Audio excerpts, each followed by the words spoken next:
Começa agora o Meia Pantufa. Bom dia, boa tarde, boa noite, boa madrugada, pessoal! Todo mundo com os fones de ouvido que tá começando o seu Meia Pantufa. Toda terça às 5 da tarde no seu player favorito. Eu sou o Luiz Leão e hoje eu tenho de um lado o meu amigo que vai pro Japão pra beber uísque e cantar no karaokê, Gustavo Azevedo. Oi, Gusta. E aí, assistidores e assistidoras de séries e filmes? E do outro lado, meu amigo, que quando era adolescente aprendeu código Morse só pra conversar com as vizinhas, Lucas Abreu. Oi, Lucas. E aí, cinéfilos e cinéfilas do Meia Pantufa? A gente tá de volta com um dos quadros que a gente mais gosta, o de Terno e Pantufas. Nesse quadro, a gente escolhe 3 filmes de algum dos nossos diretores ou diretoras favoritos pra fazer uma análise da sua filmografia. A gente já falou de algum dos maiores de todos os tempos, como Hitchcock, Kubrick e Spielberg. E também de grandes favoritos, como Christopher Nolan e Paul Thomas Anderson. A diretora de hoje é a que começou mais tarde dentre todos os que já abordamos. Começando a carreira de diretora de longas no final dos anos 90, Sofia Coppola já se estabeleceu como uma das maiores de sua geração, com uma produção inteligente, sensível e intuitiva. Hoje a gente faz uma seleção especial de grandes obras dela e ressalta como a diretora superou um começo conturbado no showbiz e o peso gigantesco que o sobrenome deixava sobre suas costas, podendo ser ao mesmo tempo uma bênção e uma maldição. Mas antes de partir pro episódio, a gente tem alguns recadinhos importantes para você que é fã do Meia Pantufa. Primeiro, lembra de compartilhar os nossos episódios com os amigos, parentes, pets, com todo mundo que você puder. Essa rede é importantíssima para o podcast crescer cada vez mais. E mais uma coisa, se você tá ouvindo a gente agora pelo Spotify, avalie o podcast aí no seu aplicativo, tá logo no começo do seu feed. É só clicar no Meia Pantufa e dar pra gente as estrelas logo abaixo da descrição. Com essa avaliação, o Spotify nota a gente, distribui melhor para potenciais novos ouvintes e nos ajuda a expandir cada vez mais nosso trabalho. Chega de enrolação, vem com a gente revisar e admirar a obra de uma das diretoras mais relevantes do século XXI. Sofia Coppola tá com a gente no De Terno e Pantufas.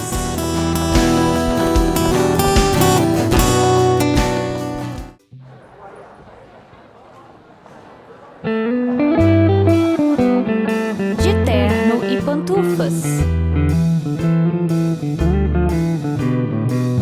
Sofia Carmina Coppola, ou Coppola, dependendo do país que você está, nasceu em 14 de maio de 1971, ou seja, ela está hoje com 51 anos, filha da Eleanor Coppola e do Francis Ford Coppola, que eu não sei se vocês conhecem, mas é um diretorzinho mais ou menos que tem por aí. Então a Sofia já nasceu num berço bem interessante pra trabalhar com cinema, né?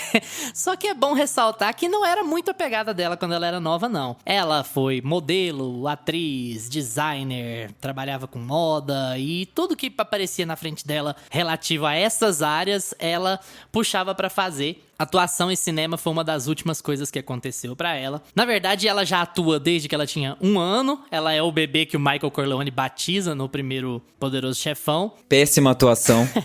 Depois ela volta pra franquia lá no Poderoso Chefão Parte 3 de 1990. Mas enfim, é bom ressaltar que a Sofia Coppola teve diversas oportunidades de trabalhar no cinema. Fez várias atuações ali nos anos 80, em filmes aqui e ali. E era uma adolescente quando ela tava no Poderoso Chefão Parte 3. E é bom, antes de falar dos filmes dela, falar um pouco sobre isso, porque isso foi uma coisa que quase acabou com a carreira dela antes da carreira dela começar. Na verdade, a Sofia Coppola assumiu um papel que ia ser da Winona Ryder, no Poderoso Chefão Parte 3. E a Winona Ryder largou o papel no último minuto. E aí o Coppola, desesperado, se virou pra Sofia pra ver se a Sofia não fazia o papel. E a Sofia topou pra ajudar o pai, mas não foi uma boa ideia, porque a Sofia não é boa atriz. Pra dizer a verdade, a Sofia é péssima atriz.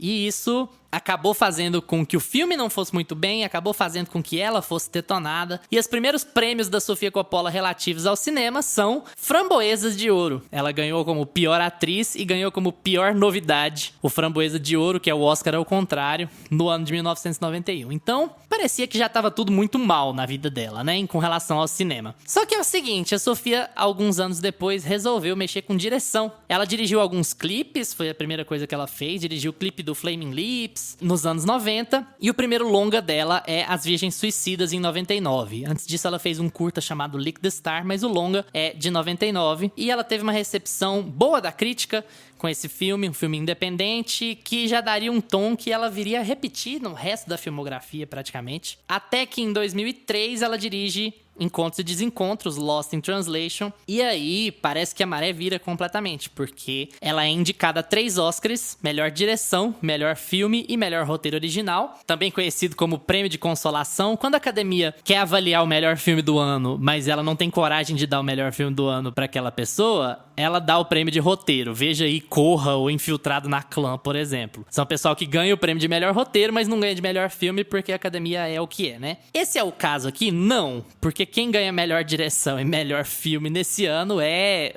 O Senhor dos Anéis, As Duas Torres. Aí é um pouco complicado.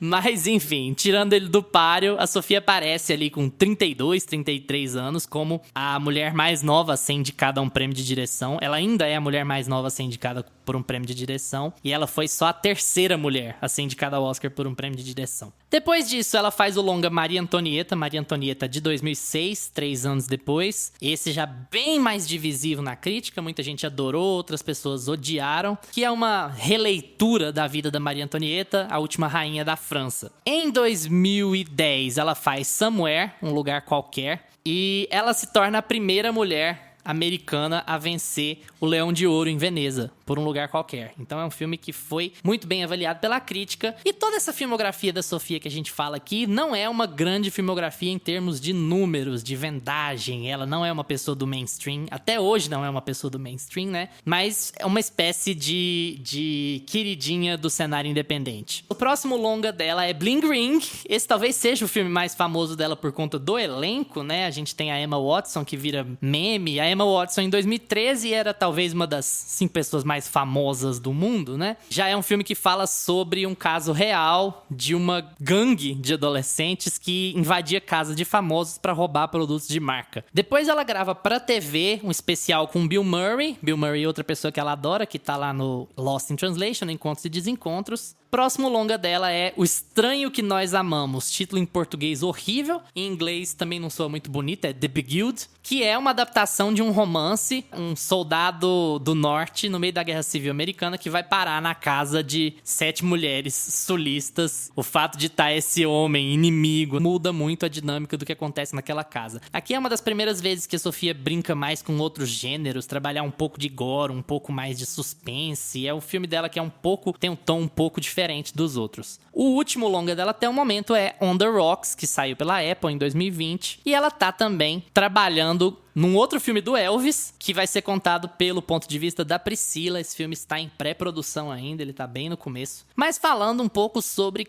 como é a Sofia Coppola, o que dá pra apontar dela aqui? Vocês tendo visto muito ou tendo visto pouco, não é a questão assim. Vocês conseguem reparar em alguma coisa que perpassa todos os filmes da Sofia Coppola que vocês conhecem? Algum detalhe, alguma característica, alguma coisinha que chama mais a atenção de vocês? Quando vocês vão recomendar a Sofia Coppola pra alguém, vocês falam, ela faz filmes do jeito tal, tal e tal. Como é que é essa impressão, Gusta? Eu tentei identificar esses pontos, porque quando a gente assiste a filmografia de alguém, a gente tenta criar esse paralelo, né? Qual é o fio condutor, se ela tem uma mensagem geral pra passar. A gente recentemente falou do Jordan Peele e a gente percebe que ele tem alguns temas que ele sempre repete e que são sempre sensíveis, né, ao diretor. O Jordan Peele traz muito essa questão do racismo, traz muito a questão de representatividade, o showbiz, né, fica à frente dos trabalhos dele. E a Sofia, eu acho que tem...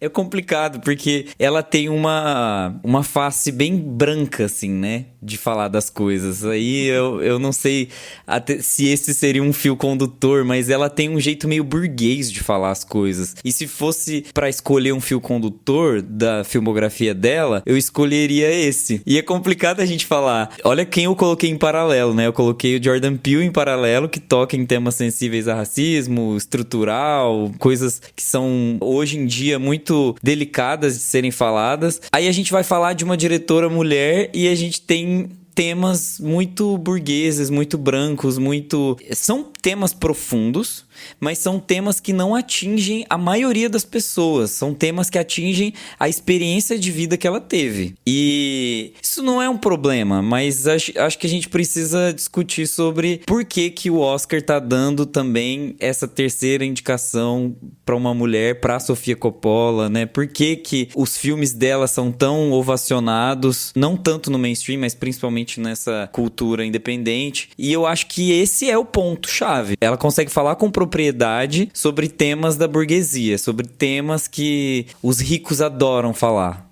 Então, esse pra mim é o fio condutor dela. Adorei que a gente já vai ter discordância antes de começar a falar dos filmes. Achei maravilhoso, mas...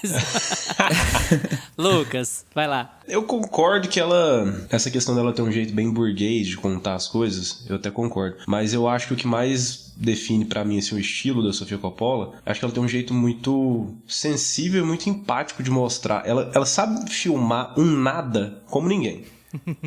Tem nada acontecendo, mas ela... Se fosse outro diretor, às vezes aquela cena ali ficaria entediante. Sem ter grandes diálogos, sem ter fala clichê e nada desse tipo, ela consegue passar a empatia que ela quer passar sobre os personagens. E as histórias delas, eu assisti os 3 filmes que nós vamos falar, né, que é On the Rocks, Lost in Translation e o Virgem Suicidas, e assisti Bling Ring dela também. E eu acho que o que todos eles têm em comum é que ela trabalha muito situações do dia a dia. Todos eles abordam temas diferentes, mas são filmes de cotidiano. Ela traz o cotidiano dos personagens, muitas cenas longas, muito silêncio, coisas naturais ali da vida da gente mesmo, que a gente se identifica acontecendo ali, ao mesmo tempo que ela consegue trazer o drama que ela quer trazer pra história. Falei em discordância, mas não é bem discordância. Eu acho que o Gusto tá certo. A Sofia é muito avaliada pelo fato de ela parecer que ela sempre tá trazendo a própria criação pros filmes, e por isso ela não ser capaz de fugir, ou não nem tentar fugir dessa análise meio burguesa do cinema. Complicado, né? Olha de quem que ela é filha, olha o berço que ela nasceu, olha quem tava em volta dela durante a criação dela toda. E olha o passado que ela tem também antes de virar diretora, né? De trabalhar com moda, de ser modelo. Então, assim, ela é uma pessoa que viveu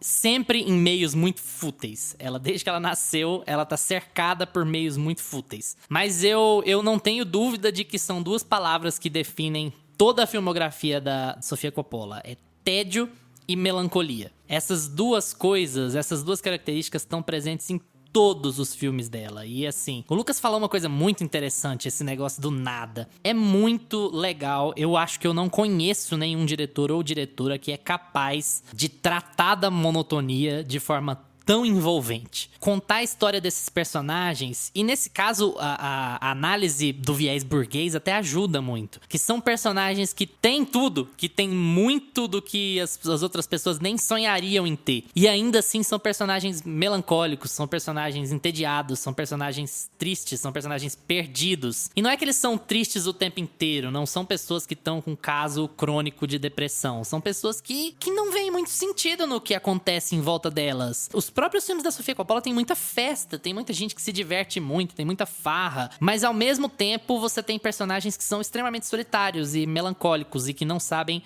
o que vão fazer e como fazer e no que vão se guiar. E eu acho muito legal na Sofia porque as coisas são muito leves de acompanhar. Mesmo quando os temas são pesados, os filmes são muito tranquilos de acompanhar. Uma característica que ela tem é que ela faz filmes muito curtos. A maior parte dos filmes dela tem de 1h30 a 1h40 de duração. Eu acho que o único filme dela que tem mais de 2 horas é Maria Antonieta. E Maria Antonieta tem 2 horas e 2 minutos. É assim, é na risca das 2 horas. Eu acho que é muito fácil ver essa linha de melancolia e de tédio e de uma abordagem muito existencialista, talvez, da vida, ou sonhadora, de não ser capaz de entender por que você tá mal. Inclusive, você tá mal porque a vida te leva a isso, mas isso não significa que você é um depressivo, ou que você tá com um problema. Às vezes você tem um vazio existencial. Ela é uma grande diretora do vazio, assim.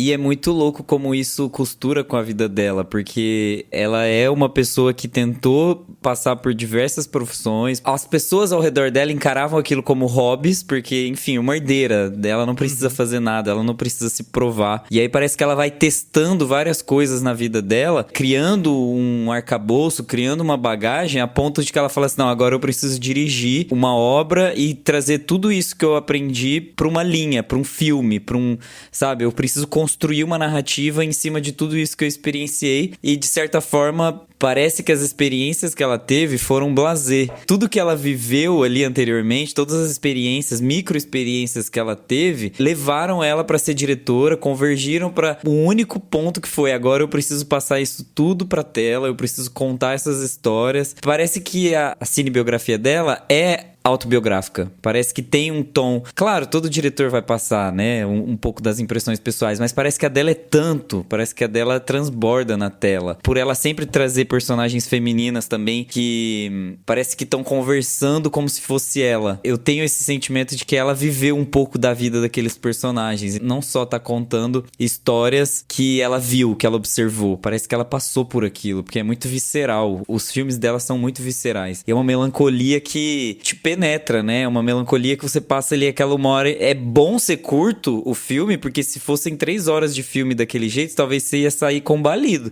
Você ia sair um pouco triste. E não, os filmes dela, você não sai triste dos filmes dela, você sai reflexivo, você sai assim, Exatamente. pensando, o filme fica com você um tempo. É gostoso assistir Sofia Coppola. Concordo demais. Pra mim é o que define também, você sai reflexivo de todos os filmes dela, assim, o filme fica na sua cabeça, fica querendo pesquisar. Acho que por ela passar essa coisa do cotidiano das pessoas e a gente consegue se identificar muito com pelo menos um personagem que tenha em algum dos filmes dela, a gente consegue identificar uma fase da nossa vida, assim. Aham. E a gente já sai muito pensativo. É até interessante você ter falado disso, Gustavo, de refletir muito, de ser muito autobiográfico. Tem até uma conversa de que o Lost in Translation é sobre o término dela com o Spike Jonze, e o Her com o Joaquin Phoenix é meio que uma resposta. É tipo a resposta da música. Sim.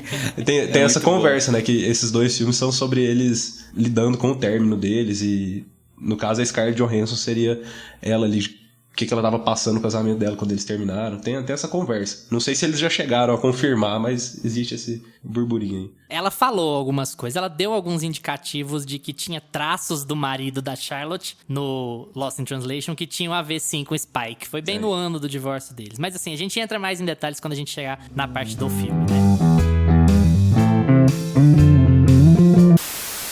Bom, pessoal, a gente achou importante fazer um alerta de gatilho aqui. O primeiro filme que a gente abordou durante esse episódio foi As Virgens Suicidas. A gente não faz descrições gráficas nem nada do tipo sobre os suicídios que ocorrem no filme, mas como esse é o tema do filme, em geral, a gente vai abordar o tema e os porquês e vai entrar um pouco nesse assunto. Então, se você fica incomodado com esse tipo de tópico, a minutagem vai estar na descrição. Você pode pular esse filme e partir direto pro próximo. E lembre-se, se você tiver pensamentos suicidas, se você tiver sintomas de depressão, procure ajuda profissional, procure um psicólogo, procure um médico ou ligue no 188, que é um número que está sempre disponível 24 horas por dia, caso você esteja em alguma crise. Vamos seguir com o episódio.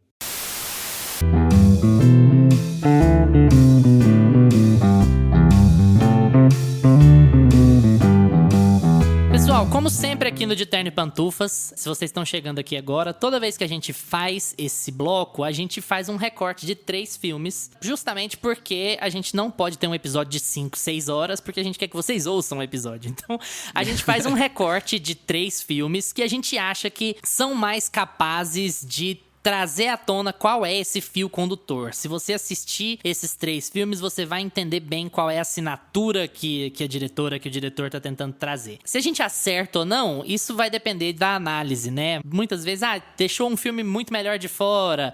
Escolheu um filme mais ou menos. Esse filme é muito bom, mas ele não tem nada a ver com os outros. Assim, são riscos que a gente corre. Mas a gente tenta fazer uma seleção entre os mais relevantes, entre os mais famosos e entre os que dão mais sinal de uma assinatura do diretor. Um traço do que esse diretor costuma fazer na filmografia dele. Com a Sofia é mais fácil, porque a Sofia tem só 7 longas, né? Com Spielberg, com Scorsese, com Hitchcock, era um pouco mais difícil. Então a gente vai começar aqui com As Virgens Suicidas, de 1999. É o primeiro longa dela. E eu quero lembrar a todo mundo que nos 3 filmes que a gente vai falar, a gente vai ter spoilers. A gente vai tentar não estragar a história pra ninguém, mas é bem possível que ocorram uns spoilers aqui no meio. Então, estejam avisados, mas são filmes quase todos muito antigos, exceto o último, então a gente acha que já passou o tempo também, né? A gente não se preocupem, você não vai ferir a experiência de vocês se vocês ficarem aqui com a gente, tá? Gusta, começa a falar pra gente sobre As Virgens Suicidas. As Virgens Suicidas é o título de um livro escrito pelo Jeffrey Eugenides,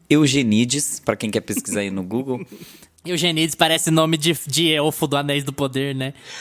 Parece muito. Exatamente. Esse é um livro escrito por um homem, né? Então é engraçado a gente ver dois pontos de vista diferentes, né? Um livro escrito por um homem e um filme dirigido por uma mulher. E é legal que no filme ela traz os dois pontos de vista. Eu vou falar disso mais pra frente, mas esse contraponto é uma das coisas que eu acho mais interessante. Quando esse filme saiu e quando a Sofia Coppola estreia, né, sua carreira como diretora, foi muito interessante ver e muito triste também ver como as pessoas liam a carreira dela, o começo da carreira dela. As pessoas interpretavam muito esse filme como um filme de mulherzinha, né? Um filme que, só mulher e gay vai gostar, porque é um filme muito feminino, um filme muito sensível. Enfim, várias críticas negativas como essa, claramente uma tentativa de diminuir a qualidade do filme de uma forma sexista, machista, homofóbica, enfim, ridícula, misógina, que não faz sentido nenhum, porque quando você vai criticar um filme, você critica por fatos, argumentos, né? Pela qualidade, não, o público-alvo do filme. Isso não interessa qual é o público-alvo do filme, em primeiro lugar. Eu acho que a pessoa nem faz um filme pensando no público-alvo. Um diretor faz um filme pensando no filme que ele quer fazer e ponto final, né? Especialmente Ou o no cenário estúdio quer fazer. independente, né? Que é mais arte, menos business, né? Você tem uma outra Exato. leitura de como fazer. Bom, mas vamos então à história. Virgens Suicidas conta a história de 5 irmãs, que elas vivem com seus pais, em uma casa bem tradicional no subúrbio americano. Logo já no começo do filme, e também pelo título do filme, então não é um spoiler, uma das irmãs tenta ali o suicídio. Ela corta os pulsos, entra na banheira ali, e aí você vê aquela cena tensa de um adolescente tirando a vida, né? De uma adolescente tirando a vida. E desde o começo já é colocado uma pulguinha atrás da orelha, uma dúvida, né? Um mistério com relação às motivações, quais histórias vão ser contadas, o que tem por trás disso. E a primeira menina que é apresentada como tendo essa tendência suicida é a Cecília, que é a mais nova das irmãs, e ela tá se mostrando infeliz com a vida dela. E você não entende por quê, porque como a gente disse, a Sofia Coppola desenha esse mundo onde todo mundo tem tudo, esse subúrbio onde todo mundo pode fazer o que quiser, todo mundo tem os recursos materiais necessários para fazer com que a sua vida seja plena e feliz, só que ao mesmo tempo todo mundo tem um vazio e uma melancolia estrutural que tá sempre presente naquele mundo de conto de fadas. O que a gente via ali de gostoso no... Sabe aquele Conta Comigo? Sabe aquela coisa da amizade legal e tranquila que a gente via dos brother ali? Aqui a gente vê a melancolia do outro lado, sabe? Na Luluzinha ali, no clube da Luluzinha. O que tava acontecendo? Será que as meninas estão felizes igual o Turma do Bolinha do outro lado? Parece que não. Parece que a gente perdeu alguma coisa na história. É muito louco que quando a gente vê essa tentativa de suicídio, ela já é levada pro médico. E aí o médico faz assim... A menina tão nova, aquela coisa que a gente já... Ele até fala, né? Você nem tem idade ainda pra saber o quanto a vida é dura. Exato, e são coisas que hoje, né? Inclusive Setembro Amarelo, gente. Esse filme importantíssimo. Nossa, a gente tá falando de Virgens Suicidas no Setembro Amarelo, cara. No Setembro Amarelo. Não, mas é sério. São tipos de coisas que quando você assiste esse filme, você percebe o impacto que tem você dizer certas coisas pra alguém que tá depressivo, pra alguém que tá atentando a própria vida. Então, esse tipo de coisa, você tem tudo, você deveria estar feliz, sabe? Sorria. Não é importante naquele momento. E aí ela até fala, não, mas é porque você não tá na pele de uma garota de 13 anos. Pronto. Então você entendeu naquele momento, e eu gosto muito da Sofia Coppola nesse quesito, que ela mostra muito sobre o que o filme vai ser, sobre as discussões que ela vai levantar já lá no começo do filme. Ela falou assim, você não vai entender o que é passar 13 anos no corpo de uma mulher, vivendo o que eu estou vivendo, na casa que eu estou vivendo. Pronto, ela já te explica isso no começo e você é obrigado a entender até o final do filme aquela fala dela. E você não vai entender no final. Ela já te deu o sinal. Por mais que você tenha o ponto de vista de um homem que vai lá, se aventura, compra um binóculo, compra um telescópio. Aprende código Morse.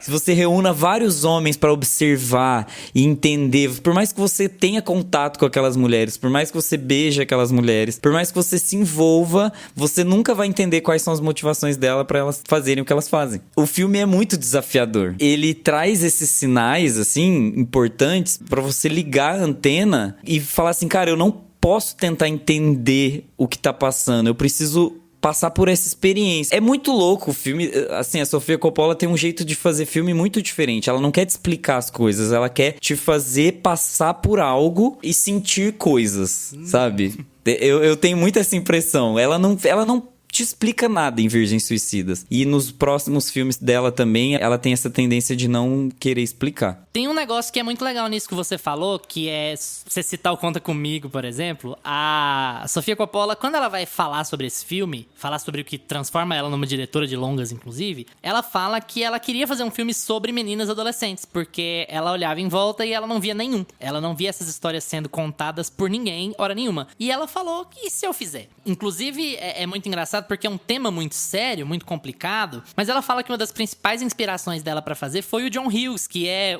o pai do cinema de adolescente, né? É o Curtindo a Vida Doidado, é o Clube dos Cinco. Então ela fala que ela tem essa inspiração no John Hughes, no jeito do John Hughes contar a história, apesar dela estar contando uma história 10 vezes mais séria do que as dele, você sente que é uma história de adolescentes. E o que é legal da Sofia Coppola aqui no Virgens Suicidas é que ela não é condescendente, hora nenhuma. Ela não faz pouco caso do que essas personagens estão passando, sabe? Ela fala, essas meninas irão se matar, e essas meninas irão se matar por conta dessa melancolia que muitas vezes é injustificável mesmo, porque adolescentes são assim. Adolescentes às vezes ficam melancólicos injustificadamente. Não existe nenhuma razão lógica pra que a melancolia venha, mas ela vem. E o filme nunca é condescendente, o filme nunca dá a entender que era muito fácil de ser, né? Que é falta de amor. E era muito fácil de ser. Uma outra coisa, era muito fácil de ser e era muito fácil jogar isso nas costas dos pais religiosos fervorosos. E não é bem assim. É lógico que o que acontece com relação aos pais e elas do segundo pro terceiro ato é muito pesado e é o que leva aos suicídios, né? No fim das contas, é realmente aquela ação extremada que leva aos suicídios. Mas o começo do filme, os primeiros 2 atos do filme não são assim. Você entende, os pais são rígidos, mas os pais não são rígidos tipo a mãe da Carrie no filme do Brian De Palma ou no livro do Stephen King. Eles são rígidos assim. Eles são conservadores religiosos, mas elas vão pra escola normal, elas vão pra festa, eles liberam, dentro de certas regras, eles liberam pra ir pra festa, eles deixam os meninos irem lá assistir televisão com elas, ou seja, uma espécie de namorico, né? Não é como se eles fossem a mãe da Carrie. Então a Sofia também é muito cuidadosa em não jogar tudo nas costas da religião ou do extremismo religioso, porque não é bem assim. Isso daria uma ideia errada de que essas adolescentes, elas são exceções. Elas só sofriam dessa melancolia por conta da pressão religiosa. Não é, elas sofriam da melancolia porque elas são adolescentes. E porque elas estavam com essa sensação de vazio que não era necessariamente só relacionada a isso. E é muito inteligente como a Sofia faz isso, de forma muito sutil, de forma muito cuidadosa, muito envolvente. Você fica muito curioso assistindo esse filme pra falar, mas espera, quando vai acontecer? De que jeito? Por quê? Como que tá se encaminhando essa história, sabe? Sabe uma coisa que eu senti também? A gente falou esses dias do Jojo Rabbit e... Cara, eu assisti e falei que se fosse outro diretor gravando esse filme com o tom que ela propõe de contar essa história, ficaria muito condescendente. Ficaria muito estilo Jojo Rabbit, que você sai e fala, gente, mas tava falando de suicídio aqui.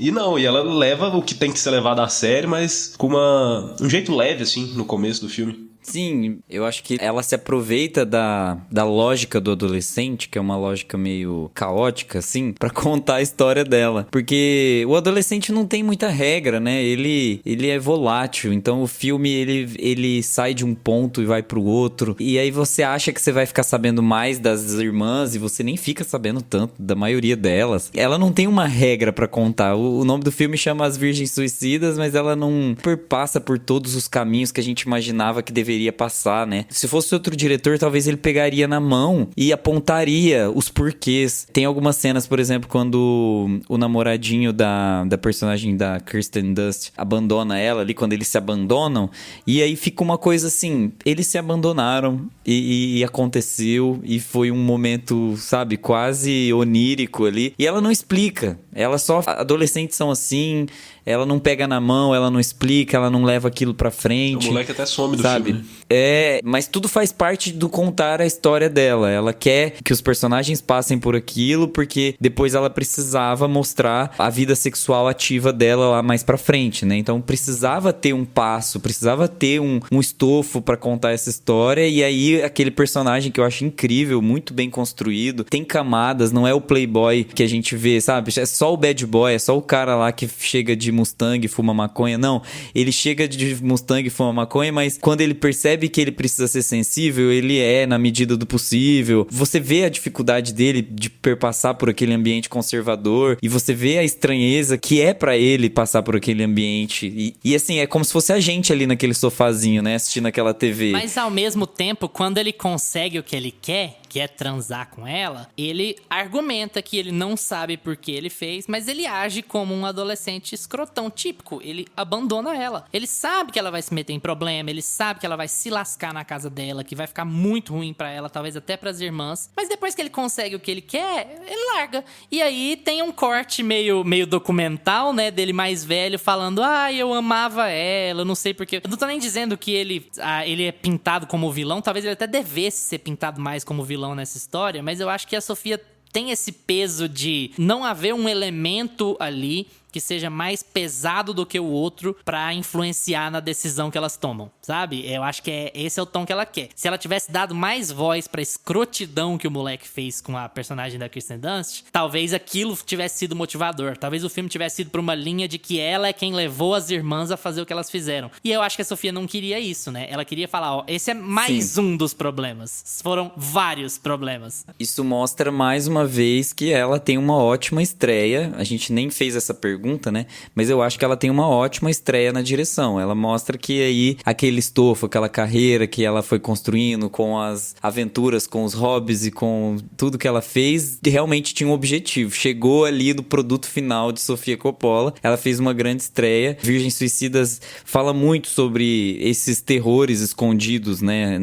No subúrbio. Fala muito sobre os mistérios da vida do adolescente. Até hoje, se você olhar um adolescente assim, você tenta entender, gente, você não entende o que passa na cabeça de um adolescente. Não tem como. Você não Nem sabe. eles entendem. Não consegue. É um Nem processo, eles. tipo Então, assim, de maturidade biológica, não é só de maturidade social, maturidade biológica. Seu cérebro não tá plenamente formado até você sair, sei lá, dos 22, 23 anos. Isso é factual. Então, assim, você tá passando por um turbilhão na sua vida, socialmente e biologicamente, sabe? Seu corpo tá mudando radicalmente. Então, você vai ter coisas que você não vai conseguir lidar. E ela é muito boa em falar sobre isso, assim. e melhor do que isso, ela consegue colocar toda essa confusão, toda essa tentativa de entendimento da adolescência na contraposição do masculino e do feminino, porque enquanto a adolescência pro masculino é muito preto no branco, tem uma simplicidade no ser garoto, no ser homem, que do lado feminino é muito diferente, é muito mais complexo.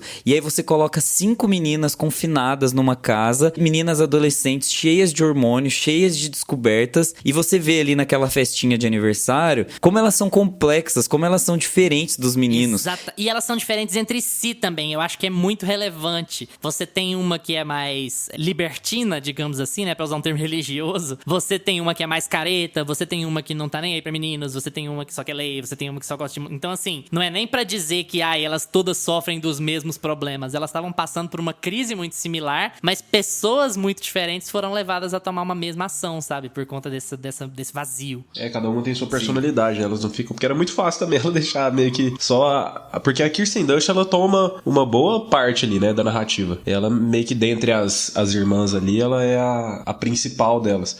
E era muito fácil deixar as outras de escanteio. E eu não sinto que elas ficam, não. Eu sinto que elas são até bem trabalhadas ali. O filme, ela não entra em detalhe em muita coisa no filme, né? E isso é até um elogio. Eu não sinto falta disso. Porque eu acho que é diferente quando a gente vê um filme e sente que ficou faltando explicar alguma coisa, ficou uma ponta solta, quando você vê uma coisa que não precisava ser explicada. Eu acho que ela faz isso muito bem aqui. Ela leva a gente pra narrativa, a gente entende a personalidade de cada uma, a gente entende os problemas que todas elas estão passando, e sem ela precisar ficar entrando em detalhe demais, sem precisar ficar entrando na cabeça dela. Como o Gustavo falou, elas falam, você não vai entender, é isso que elas estão passando, e nós vamos mostrar a visão até das pessoas que estavam vendo de fora isso. Tem uma coisa muito legal que ela faz que diretor homem nenhum faria. O filme não é tratado como um filme meio voyeur sobre uma tragédia. Ela não faz mistérios sobre o que tá acontecendo naquela casa. Você tá dentro da casa o tempo inteiro com elas. E o que tá acontecendo é basicamente o tédio. O tédio e a repressão que se transforma no tédio, que se transforma na falta de sentido pra tudo. Você tá dentro da casa, você não tá vendo tudo do ponto de vista dos meninos. O ponto de vista é delas. E é muito bom isso porque, como a a própria Sofia diz, né? Você não tinha produção do tipo. É um vazio completo. É como se uma indústria... é como se uma indústria ultra sexista não ligasse pro que meninas adolescentes estão assistindo ou pro que mulheres estão assistindo.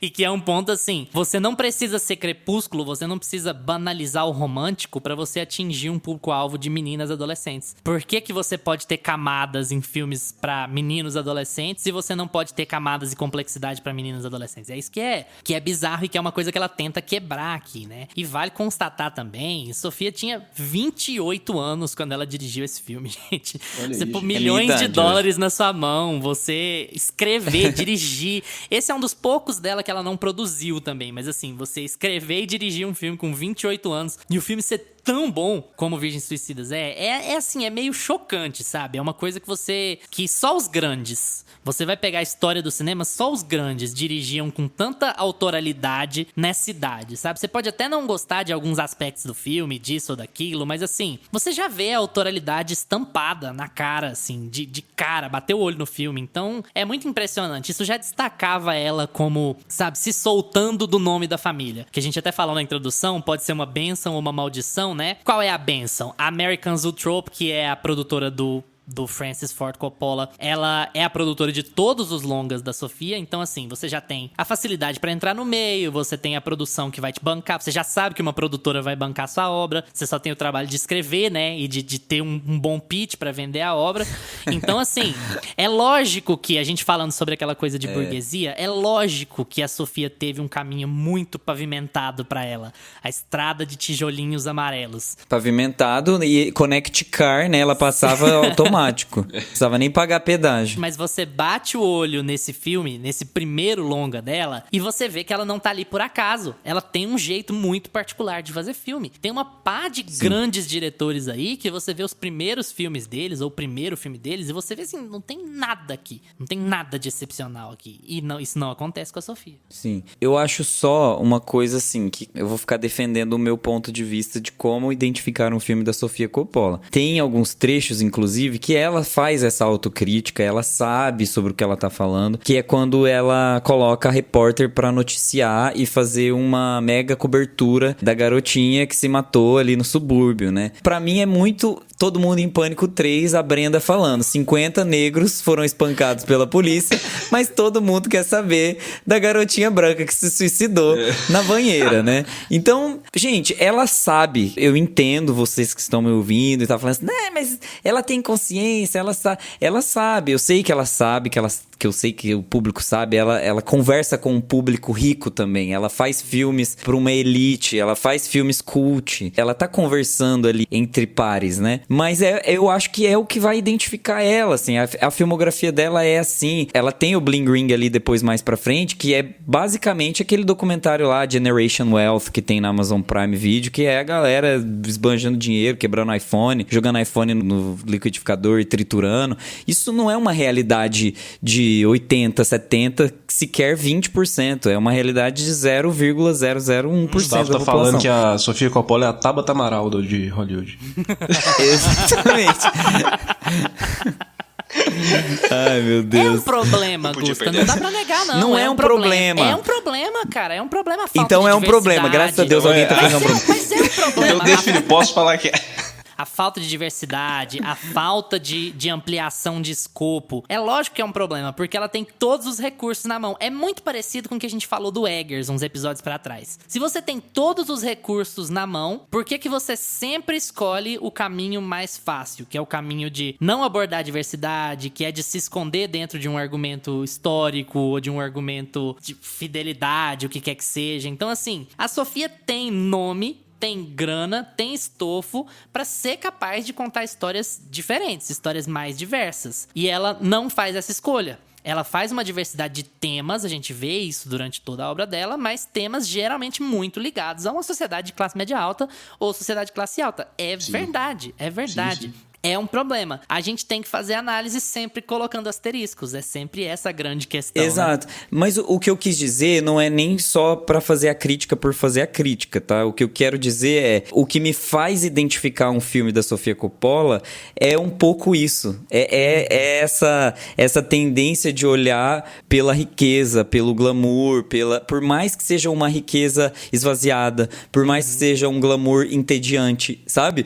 É engraçado, porque esse é o fio condutor dela. Eu consigo enxergar isso. Ela consegue fazer uma leitura da elite muito bem feita, mas continua sendo um filme de elites.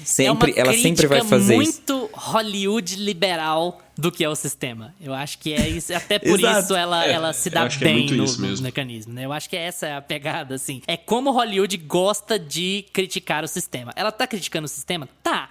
Não tem como você assistir Bling Ring e você achar que ela tá defendendo a Paris Hilton ali. Não tem jeito. Mas é uma crítica muito velada, muito, assim, leve. Uma coisa muito, sabe? Olha, a gente tem muito dinheiro mesmo, mas será que a gente precisa ter esse tanto de dinheiro? A gente pode ficar só com muito dinheiro que a gente já tem.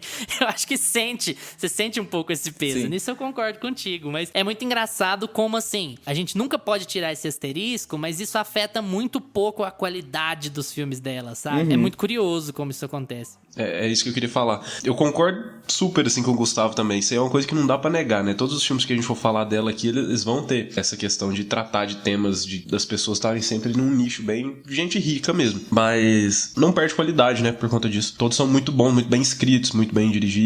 A gente consegue entrar no drama que ela quer abordar dentro do filme e é o que importa, né? As Virgens Suicidas nos streamings está disponível somente na Pluto TV, que é gratuita, gente, mas é dublado. Então, se você é capaz de assistir filme assim, procura lá na Pluto TV, porque você não precisa ter assinatura, mas é dublado, né? Se não for assim, tem outros mecanismos aí, acha aí pra alugar, tem outros lugares na internet que você pode encontrar. Blockbuster. Vai na sua Blockbuster, na locadora Sétima Arte mais próxima de você.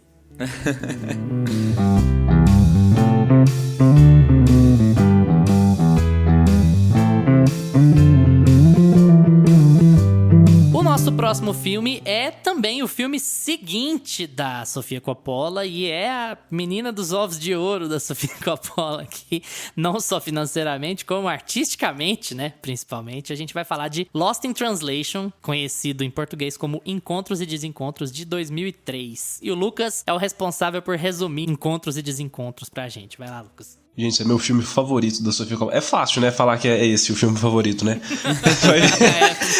É o que foi melhor de crítica, é o que foi mais premiado e tudo mais.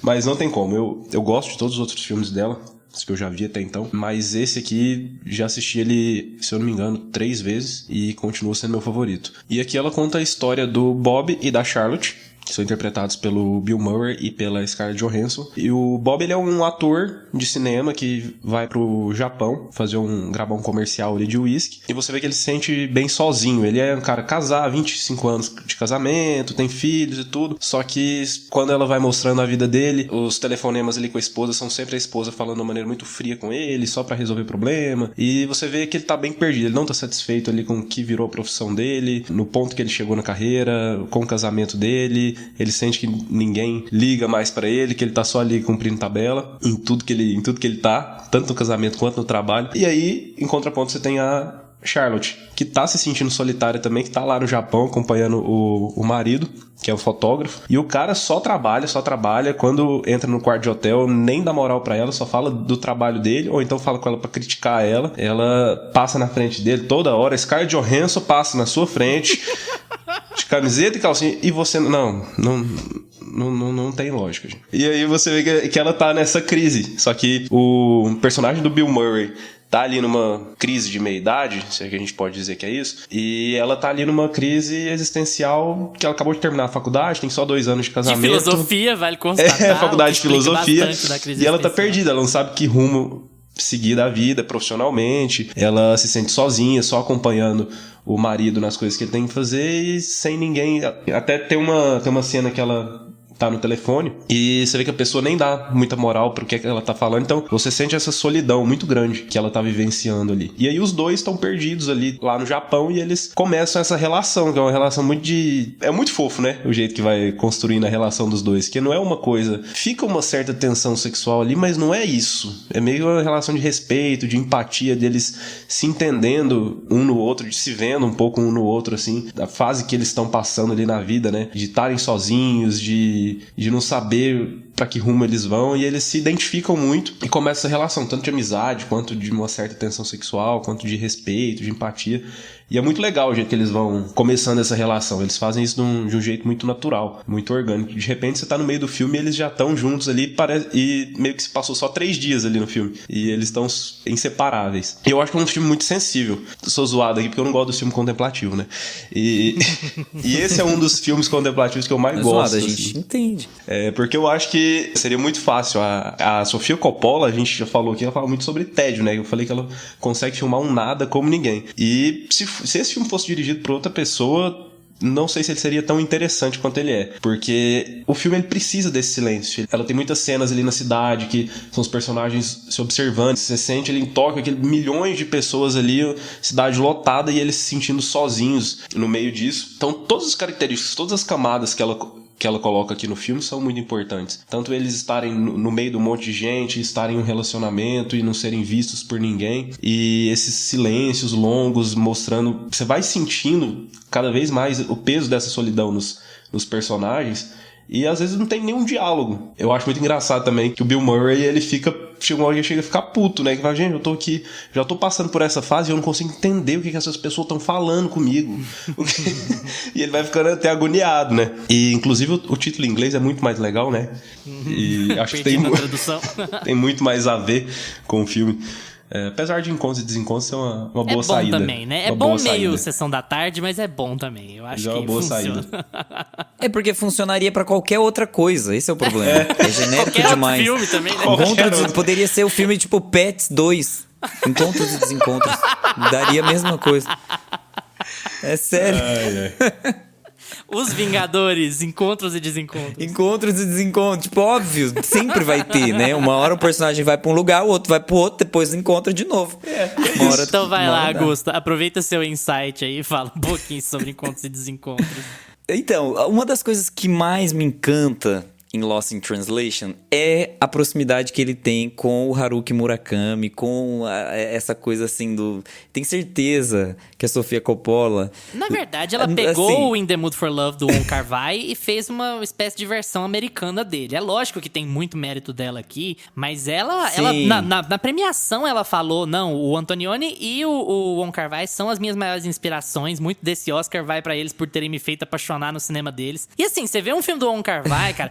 Se você pegar, se você já tiver visto o Lost in Translation, esquece ele. Foi o que aconteceu comigo, esquece ele. Ficou a passar 10 anos desde a última vez que eu vi ele. Aí eu fui lá, não, vou pegar o Wong Kar-wai, vou pegar um filme do Wong Kar-wai pra ver. Primeiros 5 minutos você fala, cara, mas é muito parecido. Mesmo filme. Assim, é uma coisa que ela nunca escondeu, e isso não é uma crítica a ela, isso é uma inspiração, não tem o menor problema. Todo cineasta se inspira em outro cineasta, é assim que funcionam as coisas. Sim, e o Kar-wai, ele tem essa coisa... O Kar-wai é chinês, né? Ele é de Hong Kong. Uhum. O Murakami, ele é um escritor japonês. É óbvio que tem as semelhanças e tem toda essa questão da... O Murakami é escritor, o Kar-wai é diretor, tá? Então, a Sofia Coppola se inspira na filmografia do Kar-wai pra fazer o Lost in Translation. E aí ela leva os personagens pra Tóquio e faz toda essa história acontecer. E o que eu sinto é que ela traz essa melancolia do Murakami, que eu sempre li Murakami, sempre amei os livros do Murakami. E quando eu leio Murakami, toda vez que eu abro o livro, minha vida desatura. Fico desaturada.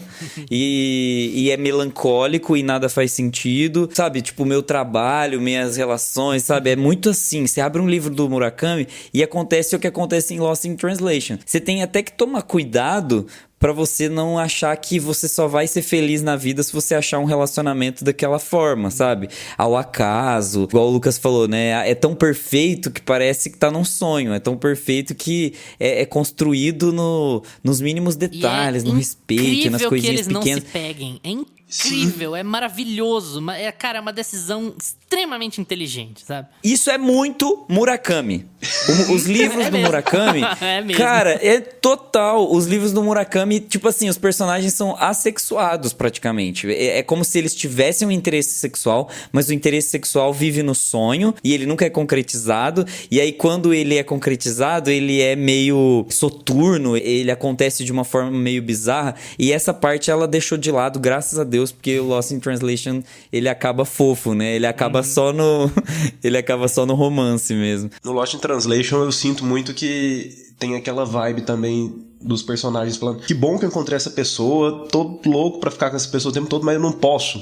Meio que eu sinto isso dos personagens, de, cara, eu sou casado, eu tenho minha família, eu tô perdido, mas eu adoro ficar com essa pessoa. Então eles meio que ficam tentando se evitar, tentam ficar juntos, mas com uma certa distância, até chegar ao ponto do que o Bill Uma Murray relação que faz só no final. aconteceria no exterior, né? Essa é a grande chave, porque o ciúme jamais permitiria com que essas duas pessoas que não se pegam tenham um contato tão íntimo, porque eles têm, sei lá, 20, 25 anos de diferença um do outro, e eles se entendem mais do que os próprios parceiros entendem a eles. E é aí que tá o grande charme de eles não se pegarem. Porque se eles se pegassem, isso tomaria outros rumos. Isso se transformaria realmente numa crise de meia-idade típica do personagem do Bill Murray. E isso se transformaria realmente no tédio banal da mulher abandonada da Charlotte, personagem da Scarlett Johansson. E o filme não vai pra esse lado. E é assim, é uma escolha tão simples, né? Mas é brilhante na execução. Você fala, porra, tinha tudo pra acontecer. Eles dormem juntos, um do lado do outro. E não, e eles estão discutindo as próprias vidas, ao invés de rolar uma liberação da tensão sexual ali dentro. E como tudo é esse mundo de saturado, de falta de sentimento, é uma identidade que a Sofia Coppola coloca nesse filme. E Em todos, a fotografia dela é quase sempre muito pálida. E ela coloca nesse filme, mas aqui eu acho que ela pesa um pouco a mão. Eu acho que o filme é muito desaturado, gente. O filme é muito acinzentado. E é pra dar essa sensação, assim, que você tava acostumado com uma Tóquio feliz, luz e cores, etc. Não, apaga tudo, porque a gente perdeu o sentido nas coisas e a gente vai ressignificar uma relação nova, um encontro novo, né? Talvez por isso encontros e desencontros.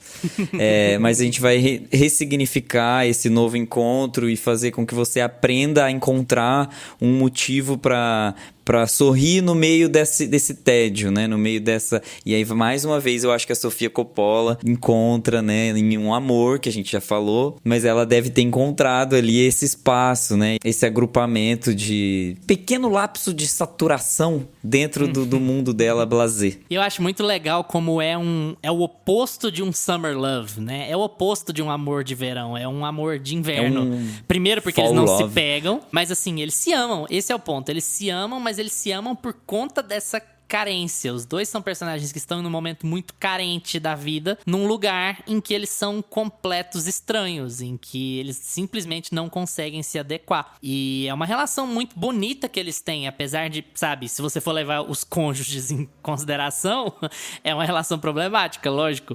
Mas assim, é muito bonita a relação que eles têm, que eles se encontram nesse lugar. E alguns detalhes ajudam muito nisso. Por exemplo, eles não se apresentam um pro outro durante o filme inteiro. Não tem tipo assim, hi, I'm Bob, hi, I'm Charlotte. Não rola, não aparece em cena. Já é um detalhe muito engraçado sobre uma espécie de fusão. Vocês se encontraram mais pelos sentimentos e não porque vocês se forçaram a se conhecer. É muito curioso que essa escolha esteja lá. E outros detalhes, assim, agora a gente falando um pouco mais sobre a Sofia, porque falar sobre fios condutores, né, digamos assim. O filme foi filmado em 27 dias. Ele foi filmado quase todas escondidas, porque ela não tinha permissão para gravar numa série de lugares. E isso quer dizer muito sobre como a Sofia é boa diretora, porque esse é o melhor filme dela. Esse é o segundo filme dela e é o primeiro que ela dirige, escreve e produz. Então ela tem um controle gigantesco do que ela tá fazendo, e você tem uma história muito envolvente, muito bem filmada, com pouquíssimas locações, com pouquíssimo orçamento, a equipe, né? Sabe? Controle de equipe. Em locais que você não tem domínio, você não tem controle. Então você precisa... A coordenação de equipe, sabe? Você fica ali, você vai pra cá, eu quero esse plano, é aqui que eu quero. Imagina quantos momentos criativos ela não teve que ter nesses 27 dias. E um filme, assim, escrito mais como ambiente. Porque o roteiro tem, assim, cenas gerais. O filme já tem muito pouco diálogo, mas muitos dos diálogos que estão ali, eles são improvisados. Ela tinha um roteiro mais, olha, eu quero um sentimento geral dessa cena aqui. Aqui vai acontecer isso aqui entre esses dois e vocês têm aí espaço pra improvisar. A Scarlett era muito nova ainda, mas o Bill Murray é macaco velho, né? Ele sempre foi muito de improvisar, sempre teve uma pose muito charmosão, né? Então ele tem muita fala que ele que jogou no filme e tal. E é muito curioso, porque a Sofia é uma diretora de cotidiano, né? Uma excelente diretora de cotidiano. E ela faz esse trabalho. E você sente que esse trabalho depende muito pouco do que se fala, ou assim, do ritmo em que as ações vão ocorrer, e mais de um sentimento geral, né? De um sentimento até genérico que tá ali em volta. É a solidão que todo mundo sente, só que num lugar em que você não consegue conversar com ninguém. São pouquíssimas as pessoas com quem você consegue conversar. E quem deveria estar lá por você, seu esposo, sua família, o que quer que seja, não tá. É incapaz de entender ou de te ajudar a processar aquilo. Então você vai processar com o estranho. É assim, esse filme, o Lucas falou que é o preferido dele, é difícil não ser, porque esse filme é muito bom. É assim, muito, muito bom, sabe? E até pesa um pouco, porque com qualquer diretor você entra naquele ritmo de comparação, né? Você vê os próximos filmes e fala, mas Encontros e Desencontros? Não, Encontros e Desencontros é melhor. Mas e esse aqui? Não, Encontros e Desencontros é melhor. Então, assim, é uma coisa que é inevitável, mas no caso dela, assim, ela tem muitos filmes bons daí pra frente, muitos filmes que eu gosto bastante, mas eu acho que é obra-prima dela mesmo, não tem... É obra-prima. E eu admiro muito a Sofia Coppola por ela fazer uma coisa que eu acho muito difícil. Eu acho que é muito mais difícil você conseguir fazer um filme muito bom, que seja sobre tédio, que seja sobre nada, que seja sobre cotidiano, que tenha muito silêncio, que tenha poucos diálogos ali, diálogos importantes, interessantes, mas poucos, do que você ir gravar um filme de, sei lá, que vai ter cena de ação, que vai ter um suspense, porque quando você tem um filme com locações maiores, com eventos maiores ali acontecendo, com toda uma narrativa que tem um suspense que seja, você tem mais diálogo, você tem mais coisa acontecendo, e acho que é mais fácil de conduzir a história. A gente tem exemplo de vários filmes aí que acabam se perdendo, ficando desinteressantes por não conseguir segurar, sustentar o ritmo. E eu acho que ela faz isso muito bem em todos os filmes dela. E em Lost in Translation, pra mim, é um dos filmes assim que tem essa pegada mais contemplativa, um filme mais lento, assim, que é muito gostoso de ver, que você se sente ali... Toda vez que eu assisto esse filme, eu saio refletindo a minha vida. Não tem como. A gente entra muito dentro ali do que os personagens estão passando. Filme, assim, filmado com 4 milhões de dólares, ou seja, nada. E ele fez quase 120, né? E um filme independente. Então, além do impacto na crítica, né? Ele é um filme que teve um bom público e que deu um bom retorno. E acaba consolidando a Sofia aí, né? A gente falou sobre os 3 Oscars que ela foi indicada. No caso, ela mesma foi melhor filme e ela é produtora. Melhor direção, melhor roteiro e é ela quem escreve o roteiro. Então, assim, o filme que ela tem absoluto controle, ela recebe essas 3 indicações. E ela só perde porque, cara, Senhor dos Anéis era difícil demais, né? Difícil, mas assim, ela a gente poderia até falar, talvez ela merecesse melhor direção, porque o filme é muito bem dirigido e o filme é muito bom. Senhor dos Anéis é um caso à parte, assim, nesse começo dos anos 2000, com relação ao Oscar especificamente. Encontros e Desencontros está disponível no Stars Play. A gente sabe que ninguém tem, então assim, se você for pelo Prime Video Channels, você consegue assinar lá, tem o período gratuito, 7 dias. Pelo Globoplay também dá pra assinar, tem período gratuito lá, o Stars Play, mas legalmente falando, esse é o mecanismo. Então alugar no Google ou na Amazon. Por outros mecanismos você consegue assistir também. Esse filme é muito bom.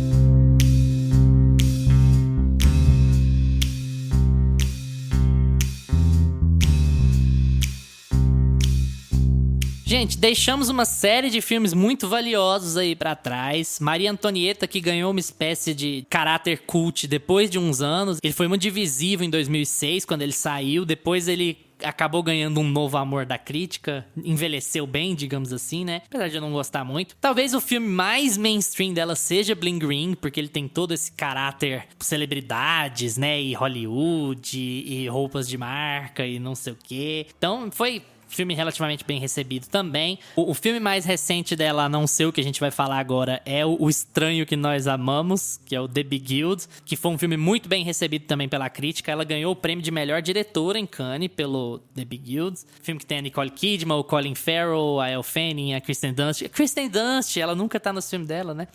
Quase então, a gente resolveu falar do primeiro, do melhor e do último filme dela sair até a data de gravação desse podcast, que é On the Rocks. On the Rocks, que tá disponível na Apple TV+. Esse filme conta com a Rashida Jones, que talvez as pessoas conheçam por Parks and Recreation, se alguém viu. E conta de novo com Bill Murray. É a segunda colaboração dela com Bill Murray, fora o especial de TV dele, que ela dirigiu. E aqui a Sofia conta a história de uma mulher que tá desconfiada da fidelidade do marido e acaba se vendo arrastada pelo pai, bom vivant, que é o Bill Murray. Meio playboy, meio mala, mas cheio das viagens e da pose, e conhece todo mundo e é influente. E ele acaba convencendo ela a dar vazão a essa desconfiança e perseguir o marido em busca da verdade, de saber se ela tá sendo traída ou não. O On The Rocks tem essa sinopse e, assim, a gente guarda algumas semelhanças, especialmente em tom, e eu acho que até em filmografia também, com o Encontros e Desencontros. É um filme que não é tão forte quanto o Encontros e Desencontros, ele é um filme mais passável, assim, até porque o Encontros e Desencontros é muito bom, né? Fica até difícil. Mas é um filme que eu particularmente gostei, cara. Eu esperava menos dele, pra falar a verdade. A gente sente aquele mesmo tom de tédio, a personagem da Rashida Jones tá entediada, ela tá naquela vida de levar os filhos pra escola e tentar trabalhar, ela é escritora, mas ela não tá conseguindo escrever, ela tá travada, ela tem uma relação mais ou menos com o pai, porque o pai traiu a mãe quando elas eram muito novas, e o pai adora viagem, farra, mulheres, bebida, restaurantes, mas ela tem uma relação, assim, sei lá, de camaradagem com esse pai, e quando ela começa a desconfiar do marido, ela liga pro pai perguntando o que ele acha, se ele acha que tá traindo ou não, se ela tá viajando, e o pai acaba estimulando ela a ir atrás. Vamos procurar, vamos seguir, contratei um investigador particular, vamos atrás dele, vamos resolver, você não pode fazer isso ele não pode fazer isso com a minha filha e não sei o quê. É um filme que parece que vai caminhar pra um lugar muito comum, que é o lugar do esposa sendo traída pelo marido e comprovando que tá mesmo sendo traída, e aí vai cair naquele lugar de sempre da Sofia de tédio burguês, né? Mas é bom que o filme não vai muito por esse rumo. Na verdade, quando você tem uma virada ali, já no finalzinho, não é nem a virada pro terceiro ato, é quase a resolução do terceiro ato. Você entende que ela, na verdade, estava querendo falar de outra coisa. Ela estava querendo falar sobre uma espécie de cultura masculina imbecilizante da traição e da paranoia e da perseguição e de como as coisas não são bem assim. E aí ela acaba abordando coisas mais profundas como trauma familiar, como mulheres geralmente se veem espelhando nos maridos o que acontece com os pais, ou que elas têm de visão dos pais, especialmente do pai, né? Então esse filme acaba lidando com esses assuntos que são bem pequeno burguês, mas assim, que são muito relevantes pro cotidiano, né? É mais uma vez a Sofia trabalhando muito bem o cotidiano e fazendo uma subversão do que é a ideia da confiança, ou do que é a ideia do o quanto a gente espelha nos nossos cônjuges o que a gente viveu na nossa criação, enquanto crianças, enquanto adolescentes, ou qualquer que seja a etapa. Depois eu vou entrar mais em detalhes, mas eu queria puxar pra vocês pra ver o que vocês acharam de On The Rocks, se vocês gostaram, se não gostaram, se é por aí mesmo. Gente, eu acho, Luiz, eu vou ficar no meio porque eu acho que o Lucas depois vai dar uma afofada. Mas eu acho que o Luiz tirou leite de pedra. Eu achei esse filme bobo. Nossa, eu achei esse filme muito bobo. Parece, assim, um filmeco da Anna Kendrick. Achei os temas super passáveis, achei superficiais. Não gostei de como eles lidaram com a situação. O dilema, o conflito da personagem é muito o mesmo de qualquer outra personagem, de qualquer outro filme, de qualquer outra história. Sim, se você pinça um filme da Netflix, você tem esse esqueleto desse filme. Ele tem de diferente o desfecho, que é rápido, ele parece que ele não causa comoção, ele faz uma piada sobre si mesmo. Aquela situação não teria aquele jantarzinho com aquele desfecho, com aquele cara fazendo aquela piada, não teria. Cai no erro de fazer uma subversão do tom, de empoderar o homem no final. Eu acho que o finalzinho do filme é pouco verossímil, né? Eu acho que essa é a parte chata, assim, o finalzinho mesmo. Exato. Ele dá uma espécie de, né, ele deveria ter tido uma discussão, sabe? Ele deveria ter um ato final meio Scenes of a Marriage, sabe? Uma coisa meio vamos falar sobre. pra ele realmente ter sido levado a sério. Eu acho que foi uma ode ao Bill Murray andando de carrão em Nova York e ele fazendo umas piadas sem graça com o policial. Eu achei bobo, nossa, infantil, assim, quase. Não gostei. Não gosto do roteiro, acho a direção jogada, acho que não tem nada de novo nessa direção. Literalmente parece que você pensou um filme da Netflix e tá assistindo. E é um filme da Apple TV Plus, né? Que se coloca como um dos streamings aí de qualidade. Sinceramente, depois que vocês assistam aí, vocês vejam o que vocês acharam. Mas eu não recomendo esse filme, pra vocês terem noção. Não gostei. Achei ele bobo de tudo. Assim, nota dó. Vocês sabem que quando eu não gosto, eu começo a hablar mesmo, né? Eu tô felicíssimo, na verdade, porque... Tinha tempo que a gente não tinha, né? Uma discordância dessa aqui. Fica você acho de que mala e não eu. Geralmente sou eu de mala, assim. Então fica você de mala, eu acho que fica mais fácil. Dá uma aliviada na minha barra. Incrédulo. Que geralmente é só o Lucas gosta sempre, é maravilhoso. Quanto você falou bem desse filme? Eu acho esse filme bom. Eu não acho ele nem de longe tão forte como o Encontros e Desencontros, mas eu acho ele bom sim. Ele é leve, ele é pouco Parece forte. um episódio de Sex and the City. Assim, meio... Passei um tempo apaixonado por um homem e agora eu estou desconfiando dele. Então vamos pegar um personagem que não faz parte dessa história, porque o personagem do Bill Murray, ele não, por mais que ele seja o pai, dá a impressão de que ele não participa do problema da filha. Parece que ele fica como um externo dando uns conselhos meio bobos que não vão pra frente. Gente, sério, se fosse a Anna Kendrick num resort resolvendo aquele problema final lá, vocês iam dar 2 pra esse filme. Mas aí, como o elenco, sabe? O elenco, a fotografia e a Sofia Coppola dirigindo, aí vira um filme bom. Não acho. Acho bem ruim. Vai lá, Lucas. Se vira agora. O resort, mano, no final do filme. Não, para. Pera aí, vamos pra réplica aqui. Tem algumas coisas aí que o Gustavo disse que não tem como discordar mesmo. É uma história bem genérica, não tem nada de muito novo aqui. O jeito que termina mesmo, o finalzinho ali, ficou uma coisa bem clichê. É um filme que eu gosto. Eu gostei dele, achei bom. Até o começo, até o meio ali, eu tava gostando mais. Eu acho que do meio pro fim ele dá uma boa caída. Mas eu ainda acho que o saldo é positivo. Agora, que esse filme não tem a qualidade da Apple, eu tenho que discordar completamente. Eu sinto demais a qualidade aqui desse filme. Você vê na fotografia, você identifica que eu acho ele bem filmado também. Muito bem filmado, muito bonito. A textura, a escolha das cores, dos ambientes, eu acho que é muito bem filmado. Ela opta por contar uma história ali, ó, a mulher tá sendo traída, acha que tá sendo traída e vamos sair aí com o pai dela, que é um velho que acha que é legalzão, e eles vão sair pra tentar resolver esse problema aí. Nada de muito novo não, mas eu acho muito bem filmado, eu sinto qualidade nesse filme, e realmente, se não tivesse o Bill Murray aqui e a mão da Sofia Coppola, seria um filme qualquer. Bill Murray, pelo amor de Deus, Bill Murray, ele tá ótimo nesse filme, tá maravilhoso, ele salva as cenas que Lucas, se fosse que outra acabou, coisa. Né? Você tá falando pra nossa audiência, mas pro Gusta, acabou. Quando o Gusta pega birra, Aquela cena com o policial, das cenas mais divertidas do filme. ET, a única pessoa nesse planeta que não gosta de ET. Não, gente, tem uma cena que a Rashida Jones, a personagem da Rashida Jones pega o celular lá do Marlon Wayans, que inclusive, que papelzinho, assim, que... Mas eu gostei, porque... Ele fez assim... medíocre, gente. Sério, ele não tá bom nesse papel. Ele tá. Mas enfim, ele tem uma cena que ela pega o celular dele, aí ela pede pra ele colocar, pergunta se ele trocou a senha, aí ele fica em pé do lado dela. Gente, eu achei constrangedor. Reassistam essa cena. O tanto que ela está mal atuada. Ela está horrível.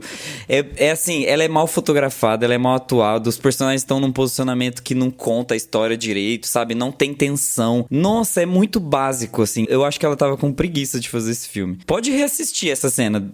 Escreve o que eu tô falando, ela é ruim. Aquele momento eu falei assim, não, eu não tô acreditando mais nesse filme. Esse filme não tá me convencendo, sabe? Essa historinha de traição. Isso aqui é só pano de fundo pro Bill Murray ficar andando de carro e ficar brincando e fazendo piadinha, andando de chinelinha. velhinha falando com as véias. É ou não é? O filme é ou não é sobre isso? Vai falar, você falou, o Bill Murray tá ótimo. O porquê que o Bill Murray tá ótimo? Porque o filme foi feito pra ele e tem uma doida achando que o marido dela tá traindo no pano de fundo. E ele tá lá pintando e bordando no filme. Eu vou tentar fazer um meio de campo aí. A Sofia erra um pouco o tom porque ela não deixa as coisas muito verossímeis no fim das contas. Eu acho que o principal problema é esse, porque já que ela tá tratando de um tema tão banal, as coisas deveriam ser um pouco mais verossímeis. Por exemplo, o presente que ela recebe do marido tinha que ser mesmo uma coisa de cozinha, mesmo no final, sabe? Porque é pra dar a ideia de que, olha, não é porque ele não te trai que ele é perfeito. Então assim, se ele tivesse dado um presente bosta pra ela ainda teria coisas a discutir na relação. Esse é o ponto de, igual você falou, vamos sentar aqui e vamos discutir, porque não é que eu tô infeliz porque eu sou paranoico e louco e eu não consigo escrever. Eu tô infeliz porque tá faltando alguma coisa e eu preciso que a gente converse sobre isso. E eu acho que isso fica muito de lado, né? E o filme acaba tratando muito sobre o problema dos pais. Só que nem eu acho o primeiro presente seria um eletrodoméstico, porque ele é um homem que convive com várias mulheres no ambiente de trabalho, ele passa muito tempo com mulheres, ele poderia ter perguntado pra uma mulher, ele poderia ter dado um presente melhor, ele poderia... Sabe, o filme poderia ter escolhas, tanto no roteiro quanto na direção, muito melhores. Então, eu acho que ela acaba pecando em um outro aspecto, assim. Eu acho que esse é o único filme dela, talvez por ser em Nova York, inclusive, que se parece muito com uma... eu quero fazer uma versão feminina de um filme do Woody Allen. E aí eu acho que falta um pouco, assim. Eu acho que você tem ali o tom de um filme do Woody Allen, você tem a banalidade da situação. Porque a própria banalidade das situações, Gusta, pra mim, ela é Woody Allenesca. É uma ideia de que eu vou tratar desse assunto traição, mas de uma forma cômica. Ela não é uma paranoica maluca. Ela tá indo atrás de descobrir com o pai dela, mas ela tá rindo. Ela tá rindo com o pai dela, não, isso eu entendo. Então, assim, eu acho que ela quis pegar uma coisa bem Woody Allen, bem, sei lá, Magia ao Luar, pra pegar um exemplo aí, e transpor pra uma visão feminina da história, sabe? Como essa mulher está observando essa situação. E talvez tenha sido até de propósito, porque o Woody Allen é o pedaço de merda que é, né? Só que aí, o problema é que a subversão, ela fica... Não os filmes do Woody Allen, ou Woody Allen, tá? E aí essa subversão, ela fica cagada porque o marido dela é perfeito no final do filme. E é isso que é ruim. O marido dela não deveria ser perfeito. Ele poderia não estar traindo ela, mas ele não ser perfeito. Ele ser um cara que tá com problemas e o casamento está com problemas. Mesmo ele amando ela ou não traindo ela ou não sei o quê, o casamento tá com problemas. Se ela chega a esse ponto. Mas eu não saí com essa percepção no filme. Eu não saí com essa percepção de que ele é perfeito. Eu saí, total, porque, na verdade, ele não tava dando eletrodoméstico, ele escondeu a joia, e a joia não chegou a tempo pro aniversário. Não é assim, né? Sinceramente. A ideia aqui é que ela fosse fazer essa subversão e acaba não funcionando porque talvez o filme não seja tão bem humorado assim. Eu acho que a própria ideia de ter a Rashida, o Marlon e o Bill Murray, que são 3 atores de comédia, dá a entender que ela queria isso, que ela queria essa pegada. Só que o fato de a pegada não funcionar do jeito que ela quer, pra mim não esvazia tanto o filme. Eu acho o filme muito leve e muito divertido de assistir. Conclui mal, mas eu acho ele muito divertido de assistir. E eu acho que ela faz essa justaposição muito curiosa, sabe? Eles vão perseguir alguém, mas eles estão de conversível vermelho, sabe? Eles estão de tocaia, mas eles estão comendo caviar e bebendo champanhe. Eu acho que tem esse posicionamento do absurdo aqui, e ela tava buscando alguma espécie de humor pra dar leveza numa situação que geralmente seria um drama feio.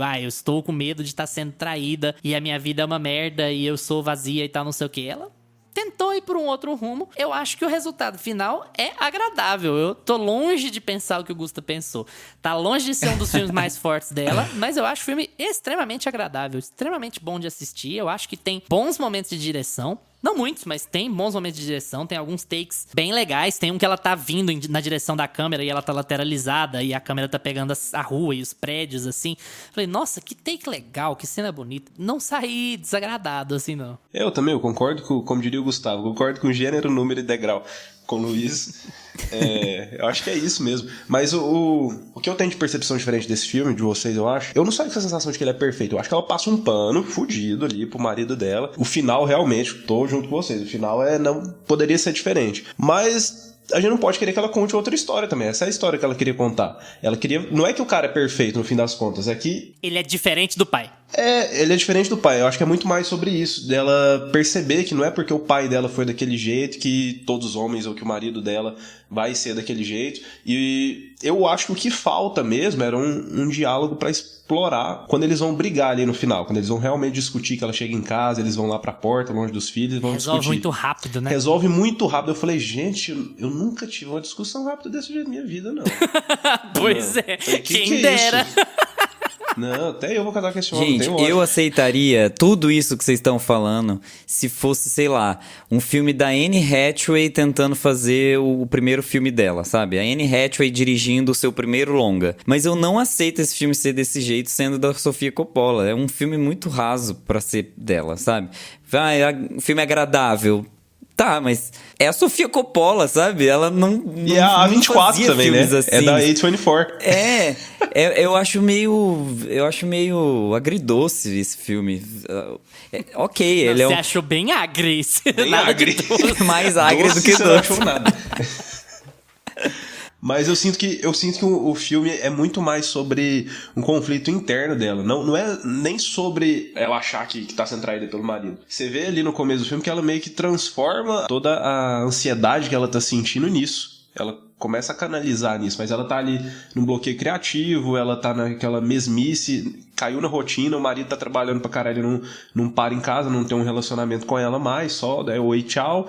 E ela falou, cara, minha vida virou isso, virou cumprir rotina, eu não tô conseguindo ter criatividade, e quando acontece essa suspeita com o marido, ela começa a canalizar toda essa insegurança, essas incertezas e essa ansiedade dela nisso. E aí o pai se aproveita porque ele quer passar um tempo com a filha, se divertir com ela, do jeito dele e tal. Do jeito e aí dele. eu acho que o filme fica divertido quando vai pra aí. Eu acho que quando eles tentam resolver ali a situação dos dois como casal ali no final do filme, eu entendo a escolha dela do finalzinho ali, do presente que ele dá, pra querer mostrar que, olha, beleza, o relacionamento deles não tá bom, eles estão numa fase meio ruim, que caiu na rotina, que eles não estão tendo tempo um pro outro mais, mas o cara também não é um babaca. Eu entendo que ela quis fazer isso, mas dá um finalzinho feliz ali, mas também acho que ela podia ter tido uma decisão menos clichê. Eu acho que assim, tem um peso que é... Talvez as coisas fiquem um pouco mal exibidas em tela, porque eu acho que o que faz a grande diferença pra ela ali não é só descobrir que ela estava errada, mas assim, que ela tira umas férias, né? O pai dela faz ela tirar umas férias, o pai dela força ela a sair da rotina. um E isso, pouco. por si, já é um peso na mudança da personagem, assim, sabe? Talvez ela tenha querido dizer coisas demais em pouco tempo e com pouco espaço, e talvez com um elenco não tão bom assim. Rashida nunca fez nada de muito relevante, Marlon Wayans menos. Poderia ter coisas que ela poderia ter aproveitado muito melhor, porque esse espelho entre o pai e o marido é muito bom, em teoria, cara. Você entender que o pai dela não é uma má pessoa, você nunca acha ele um bostão, mas ele fala um monte de merda. Ele tem visões muito antiquadas sobre relacionamentos e sobre mulheres e sobre homens também, né? E a Sofia quer tentar quebrar isso, mas ela quebra muito rápido e meio corrido ali no final. Então eu acho que ela tem muitas ideias legais que são colocadas ali, mas que talvez não sejam tão bem executadas. E isso acaba fazendo com que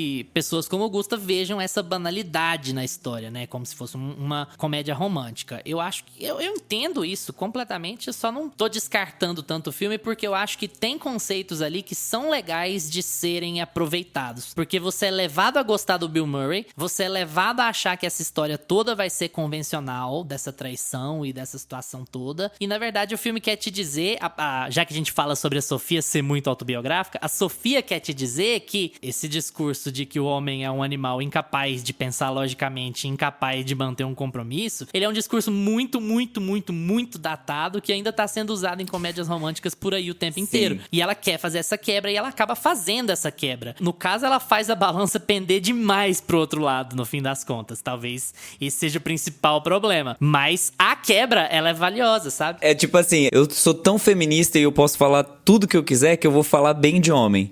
Presta atenção. Exatamente. Então é um problemão isso aí, porque o marido dela, beleza, ele tá trabalhando, né? Mas ele tá errado também, porque ele não tá percebendo o que está acontecendo dentro da casa dele, sabe? Ele deixou a família de lado, o relacionamento dele de lado, né? Então, é isso. Sim. É foda. Ei, Gusta. Saudades Desculpa, da gente ter uma gente. divisão horrorosa dessas, assim. Quero replicar o comentário da cena do celular que o Gustavo falou. Cara, eu acho que aquela cena passa muito vergonha alheia. E eu sinto que é isso que ela quer passar, sabe? Aquele é um casal que tem zero tesão, gente. Você não vê tesão naqueles dois. Não vê. Você acha que eles são colegas de quarto, assim, que igual na faculdade. Senão que eles dividem um aluguel ali e cada um toca a sua rotina. É muito isso. E a sensação quando os dois estão juntos é sempre muito constrangedor. Eles não têm assunto. O cara chega e fala, no trabalho consegui isso. Tchau. É isso. E Acho que foi um pouco dessa sensação que ela queria passar, né? e nessa cena mesmo, eu acho que ela passa isso muito bem. E os dois estarem constrangidos ali, tipo, qual que é a senha do seu celular? E o cara fica ali do lado, e eles meio que... Um tá constrangido com o outro, tá pedindo aquilo, e eles não têm muito assunto, muita química. Parece que eles não têm química. Só que eu sinto que é proposital isso. Inclusive, eu até gostei. O Marlon Wayans entra muito, sai calado, praticamente, mas... Eu gostei de ver ele, assim, centrado. Eu fiquei esperando ele aparecer vestido de As Branquelas. Soltar um pum lá, ou cantar, sei lá, Thousand Miles. Uma coisa que eu gosto muito, que o Luiz até comparou com o Woody Allen, quando eu assisto Meia-Noite em Paris, do Woody Allen, eu já saio procurando pacote pra ir pra Paris. É um filme que... eu amo esse filme. É um filme, eu amo esse filme também. Eu acho que a Sofia Coppola faz algo parecido aqui também.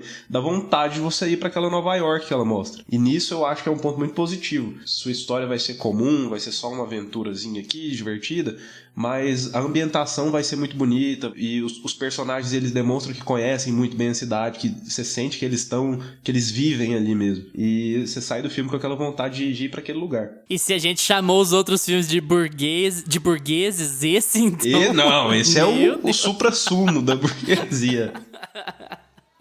Bill Murray aqui tá assim, ó... Sabe aquela arminha que atira dinheiro? Ele tá o Woody Allen se o Woody Allen não tivesse TDAH, sabe? É isso, sim. Esse filme, ele é produzido pela A24 e ele está distribuído pela Apple TV Plus. Apple TV, que é um dos melhores streamings que tem por aí, um dos mais baratos. Gente, assinem. Apple, patrocina a gente, porque a gente sempre fala bem de você. Não dá moral pro Gusta, não. A opinião, ele perdeu aqui no 2-1. Todos os seus filmes são bons, você é maravilhosa. Patrocina a gente. Patrocina a gente, manda o iPhone 13 pra gente fazer Reels.